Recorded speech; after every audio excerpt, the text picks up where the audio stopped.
What's up, guys? Chris Moulton, Andrew Martin. It's the Union Report. We're here at Cardinale Stadium as per usual.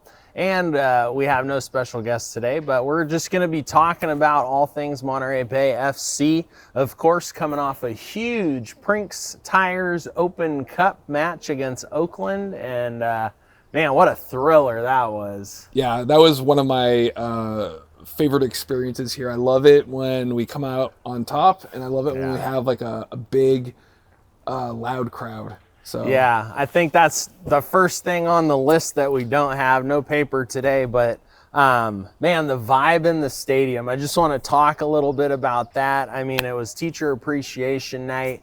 You had tons of youngsters out here, and the vibe was just, it was rocking, right? Yeah, I mean, and that's really from the get-go, because we were commenting as we were walking around the pitch before the game even started, the extra kids. Shout out to all the kids that were there, like contributing to the vibe.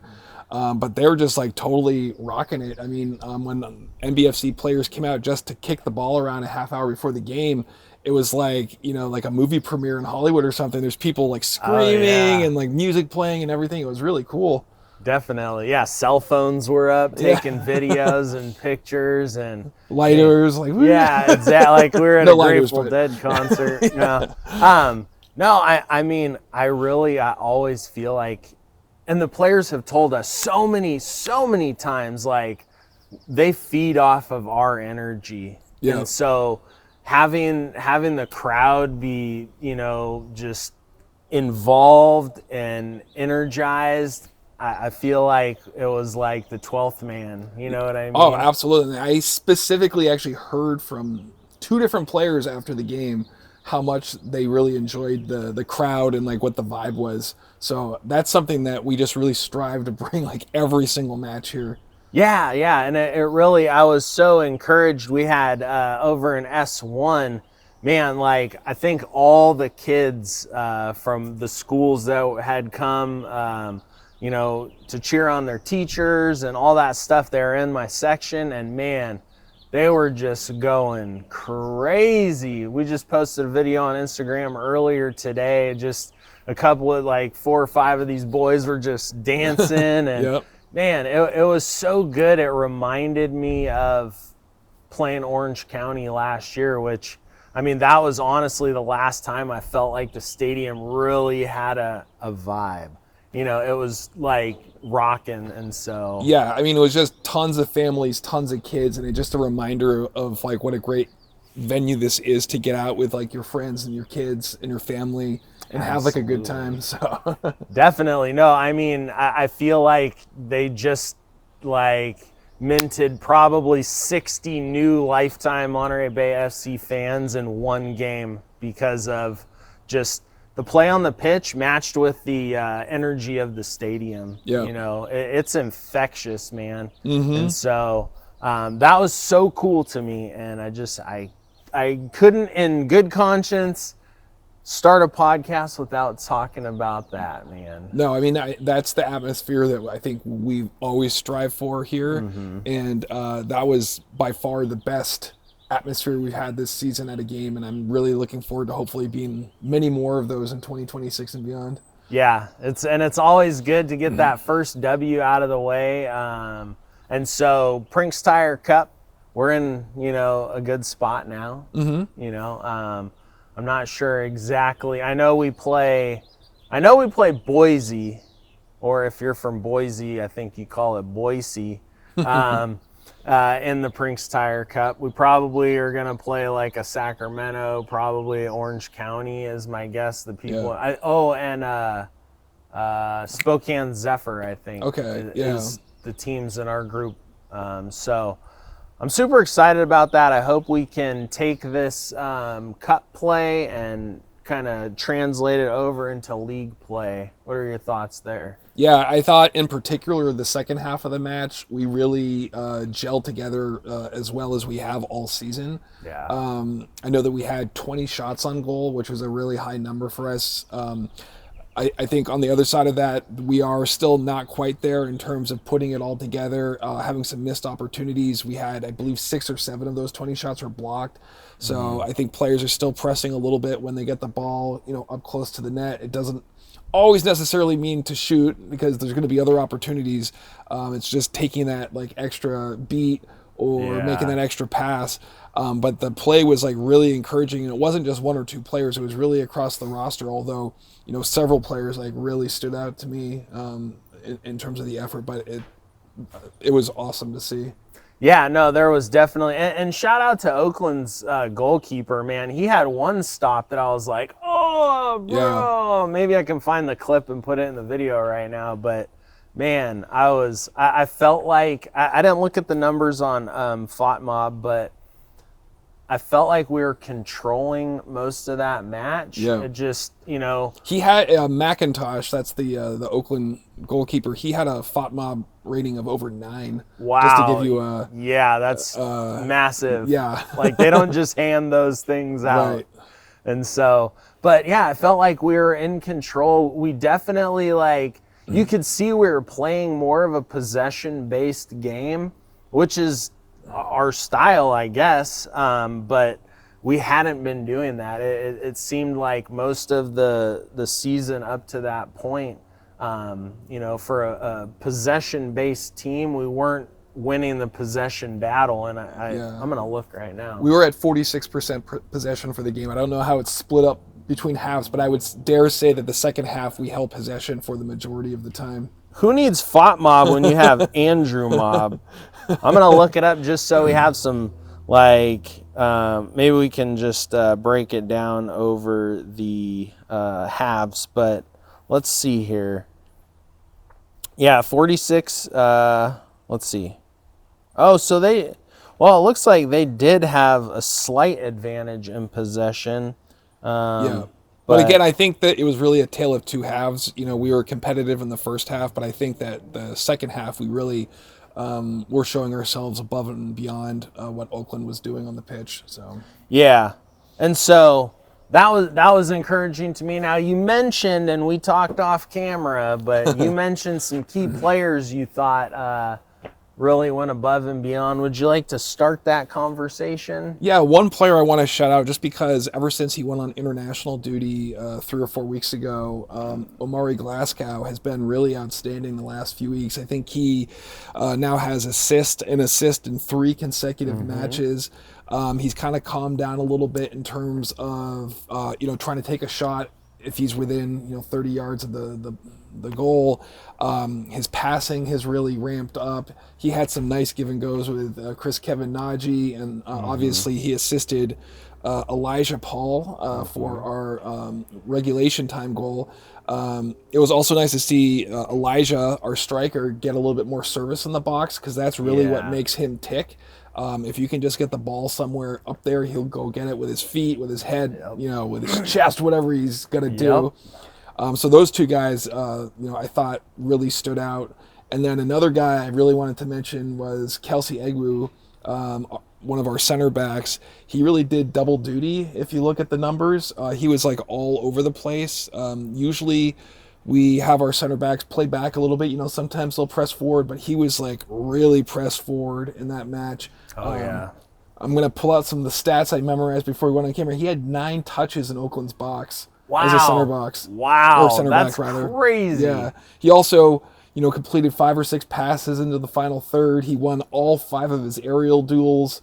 And you could kind of see him throughout the match, like sprinting back on defense. I mean, he's just a physical specimen. He kind of reminds me of a big NFL wide receiver. Okay. Because he's like 6'5", and he's just like muscular and lanky all at the same time. Yeah. But, he had to pull that double duty in terms of coming up and making his presence known on the attacking half, and then getting back really quickly so he could, make sure that the defense didn't have any holes because of what he was doing. No, that's absolutely accurate. I was thinking at one point, like, Farnsworth was so far up. I was like, oh, man, we played such a high line.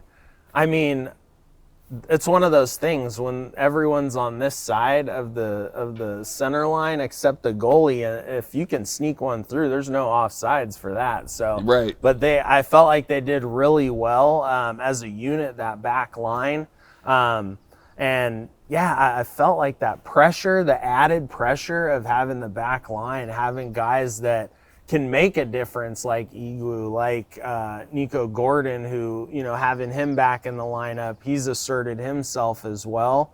And man, it just made such a difference. And I feel like it was a bit of a relief valve for those front guys like Glasgow, like Elijah Paul, that just allowed them to do a little bit more creative stuff that, have a little fun with it. Yep.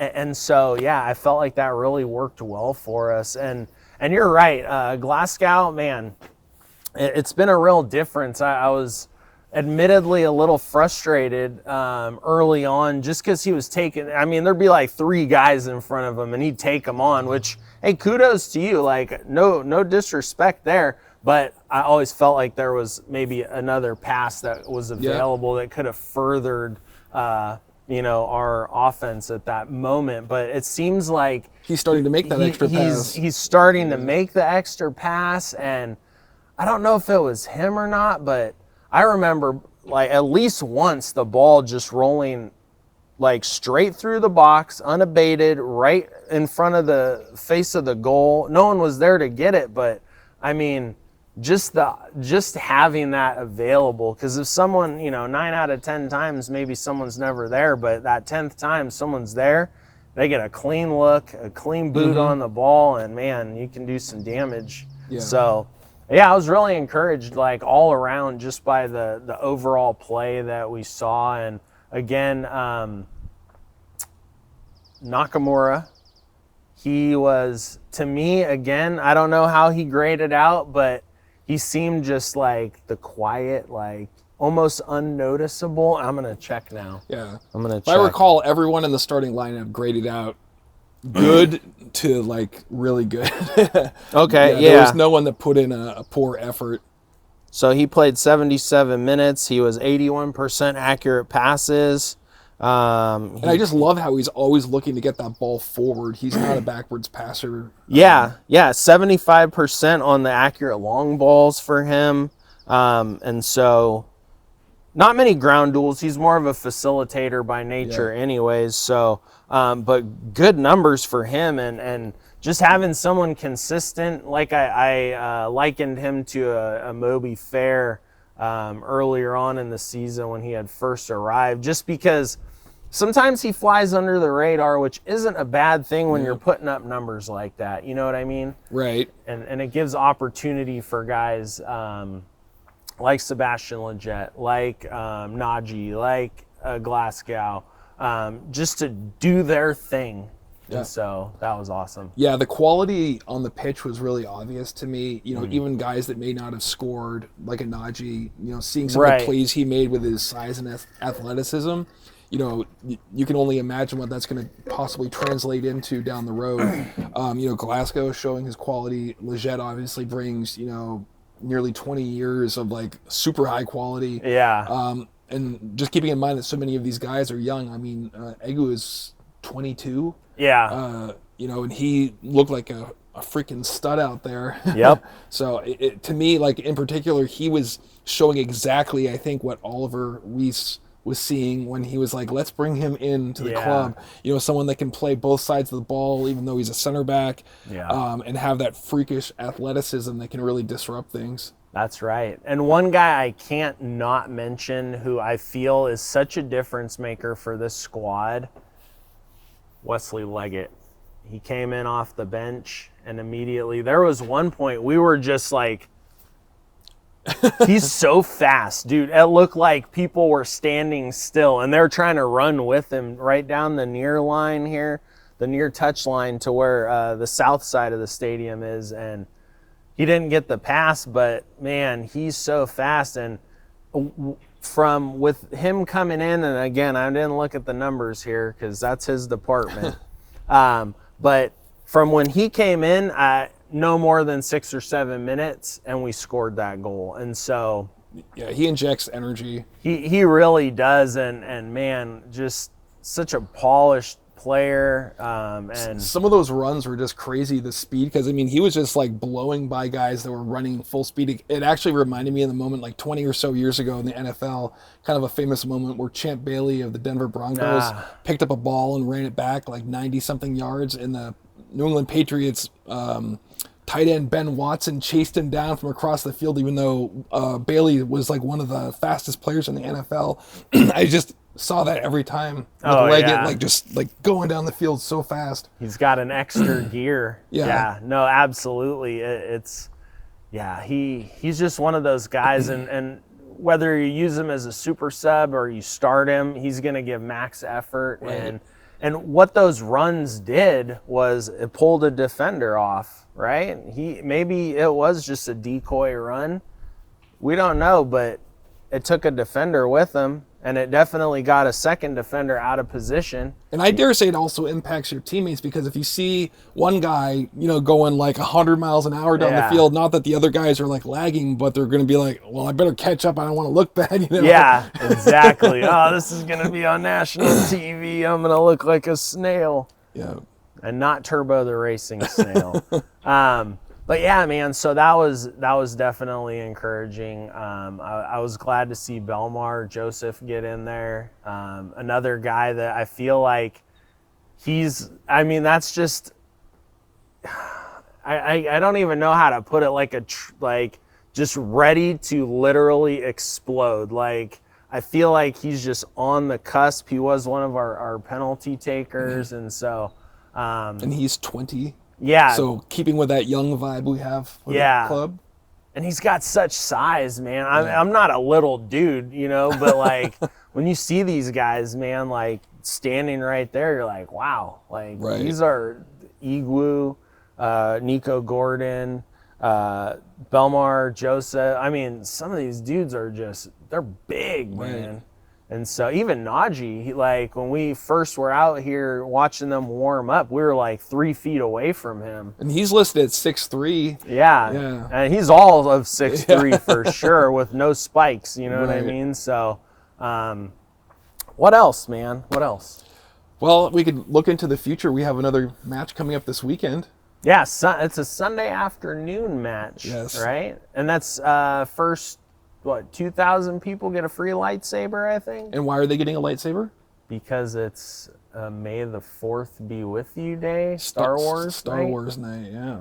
That's going to be, let's see, it'll technically be on the 3rd. Is that the 3rd? Yes, it will be on Sunday, May 3rd, starting at 4 p.m.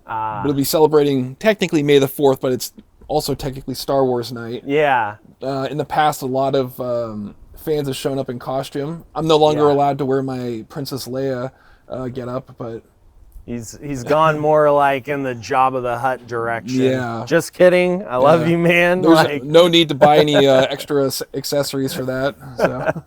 So. No, that's going to be a fun one. That's Tulsa? That's Tulsa. Yeah, so how are they doing? Because they played for the championship last year. They played for the championship last year. They transferred out their best player, Calhera, during the offseason, and I believe right now they have 1 win on the season. Okay, so we got a possibility to pick up three points. Oh, every match we have a possibility of picking up 3. Oh, definitely.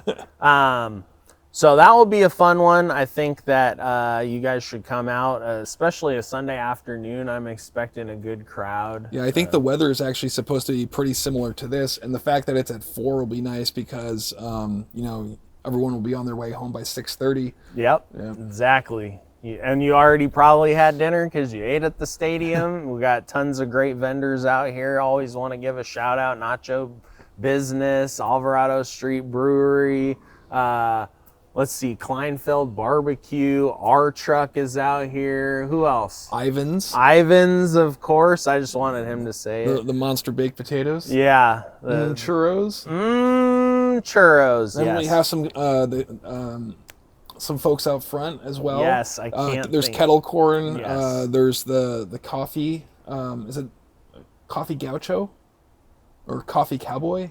Cowboy coffee, Yeah, I think. yeah. I'll have to look that But there's up. variety. Yeah, there's tons of choices, so that's always going to be a good one. What else, Andrew? What else? Oh, boy, well, I just want to see the momentum continue off that performance, and I'm really excited to see. I think that the starting lineup that we saw on Saturday is kind of, in my mind, the lineup I'd like to see going forward. I think it's got a really good blend of athleticism, experience, young players, et cetera, et cetera. But we'll see if anything changes. Yeah.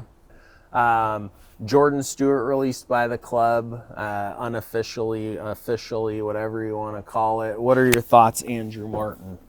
Well, it's always sad to see someone that puts a lot of work into a project go. Jordan was here for almost a total of 2 full seasons. I'm not sure of the exact number of matches, but I think it was around 50 total. He put in his time. He gave a lot of effort. The results weren't there for the most part earlier this season, and obviously the full season last year. So usually in sports, when that happens, clubs typically look to go in a different direction, which it appears has happened here. Yeah, if you guys have ever watched our show, we love Jordan Stewart. We've had him on the show 10 times. Great guy, just wasn't able to kind of get the train going in the right direction on the pitch. I mean, that's one of those things about coaching, man. I mean, you're at the end of the day, you're the guy that has to take the L for everything. And so pro sports can be so fickle, because one day you can be the hero, and within you can be the GOAT, and not the greatest of all time either. Exactly. And it's not like a regular job where if you're struggling with a performance that you can get some help, or maybe change things up. There's just expected to be immediate results, and if that doesn't happen, then change can be inevitable. Yeah, and I mean, it's tough. You basically he was basically handed 3. I mean, when he came in halfway through 2 years ago, it was a roster that he had never dealt with, and then plus a ton of injuries. And then basically the next season, last year, I mean, you're talking above 90% new personnel on the roster, right. And then again this year, even higher number, I'd say. I mean, the only person that you have left is Adrian Revelar. Oh, and Joel Garcia. Yeah. But and Johnny Klein. Yeah, that's true. But I mean, for the most part, that's definitely not enough of a base to build a style around. And it's just one of those things, man. I always felt like what he described to us as the style, it just never materialized. High possession, build from the back. And I guess with personnel, you got to adjust a little for personnel, and then any injuries, you got to adjust for the injuries. And so we wish him the very, very best. We hope that he, lands somewhere soon, and best of luck to him. He's a great guy. Loved having him on the show 10 times. Yeah. Check those out. Seems to have had a really good relationship with his players. So, I'm sure that he will land on his feet and continue his soccer journey, after his 20-something years playing. And now he's just early in his coaching career, and I'm sure that he'll get another shot somewhere else. Yeah, because when you think of it, how long was he at the Town FC? 2 years? I think 2. So you're less than 5 years into a professional coaching career. This isn't like, amateur hour. This is professional football, right. And so, we wish him all the best, and hope that, we don't see him on the opposing team's bench anytime soon, but that he will find a spot where he can really build a team and an identity like he wants to do. So, Jordan, we salute you. Other than that, man, I think, I don't know how long we've been recording, but it's so nice, man. I could literally sit here all day and talk footy, man. Yeah, me too. So, but unfortunately, duty calls, and I don't want my work to call. So we're going to let you guys go. We hope you enjoyed the episode. Come out Sunday, 4 p.m. right here at Cardinale Stadium, taking on FC Tulsa. It's Star Wars night. First couple thousand fans get a free lightsaber, so you're not going to want to miss that. And make sure you like and subscribe, and we'll see you guys next time.